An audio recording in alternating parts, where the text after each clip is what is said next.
One of them loses it, comes down the hill and pegs him in the right rear. Never saw it coming.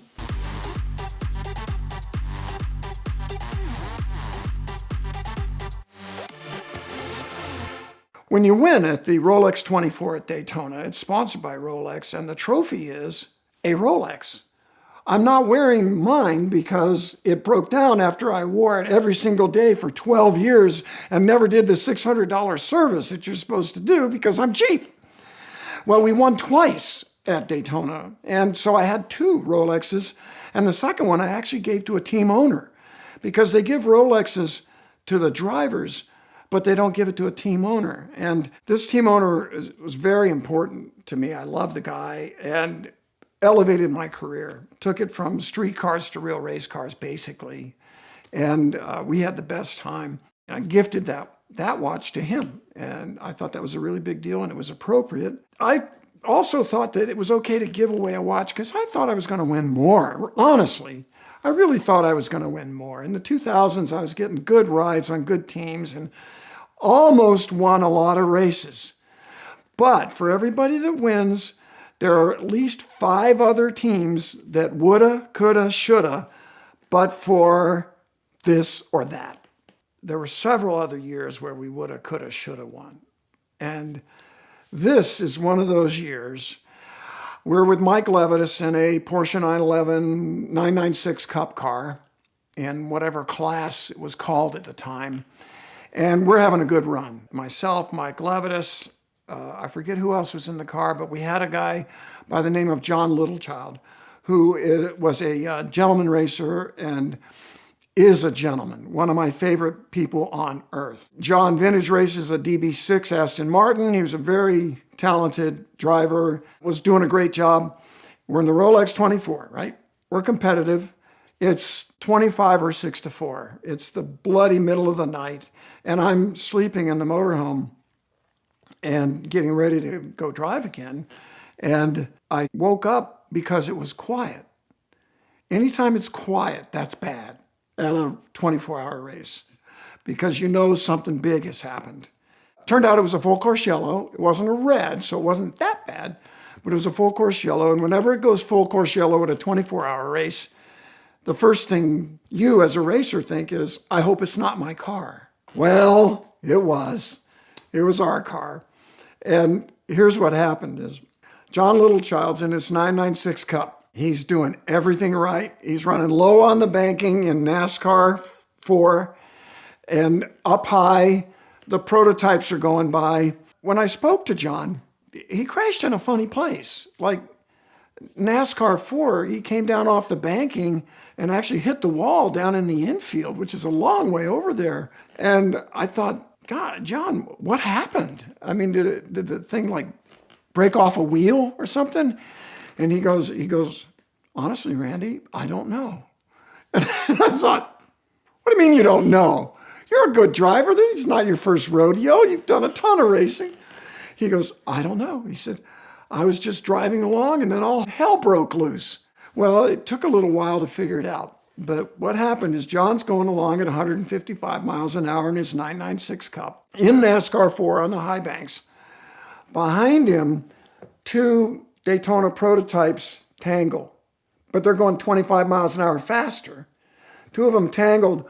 One of them loses it, comes down the hill and pegs him in the right rear.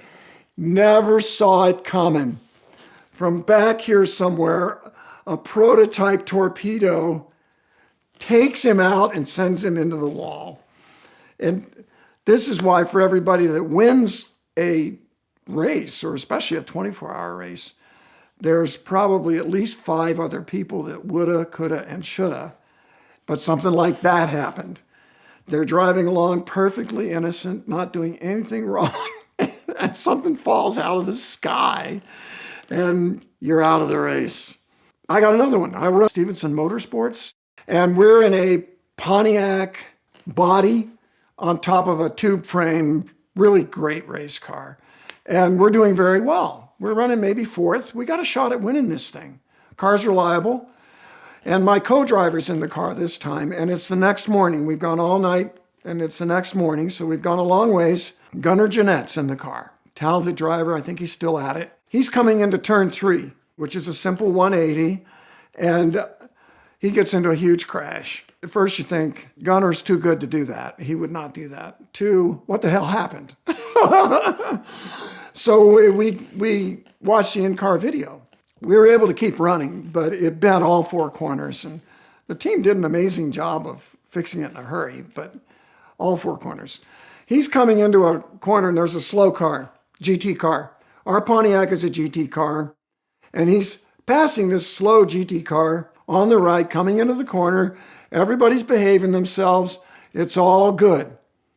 Meanwhile, here comes a prototype down the outside of the slow car to pass everybody. And he cuts in so hard, he's right across the nose of the slow car and our car. Hits him from the outside. What are you doing? This driver took me out at Daytona twice. I wasn't in the car at the time, this time, but same guy, good driver, won races, every so often makes a big mistake. And twice it was at Daytona, and it was the car I was in. And so he comes in, cuts across the front of us, takes out both cars, everybody's wrecking and spinning in all 4 corners on our Pontiac. I don't know what happened to him, but those Daytona prototypes were very strong. They're built like iron sides. The wheels don't stick out. When you hit them, you're hitting the carbon fiber tub. And they can survive a lot more. The GT cars, you hit the wheels and stuff breaks. We were able to keep running, but we weren't in contention for the win anymore. And we had a real shot at winning that. I'm going to go right into another short story. Rolex 24. We've been running all day and all night. And this time I'm in a Mazda, the Speed Source Mazda. And it's not very powerful the first year they ran it, but it handled great and it ran reliably. And we're running, I don't know, I think we were 4th, last lap. Now there's a car that's been chasing me for the last 2 hours. He's been back there. I don't have a radio, but somehow I know there's a car just a few seconds back. We've even done a pit stop and they told me that. You know, blah, blah, blah is right on your go, you stay on it. You know, he's right on your because he was out of mirror range, but I knew he was right there. And so I go back out, and this is the end of a 24-hour. This car has 24 hours on it, and I am flat out, 100%, because I want that position. I'm a racer. I want that position. I don't care if it's 4th or 5th. If it's 4th or 5th, I want 4th. And it's the last lap. And I've been just running hard to stay ahead of this guy for 2 hours. That's a pit stop back out again. Same thing. They left me in because we had a better shot at staying ahead of him without putting a fresh guy in who didn't know the car at the time, what we had left. We come around. It's the beginning of the last lap at Daytona. At Daytona, the pit exit is after turn 2. Come around turn 1 flat out, bam, bam, coming down into turn 3.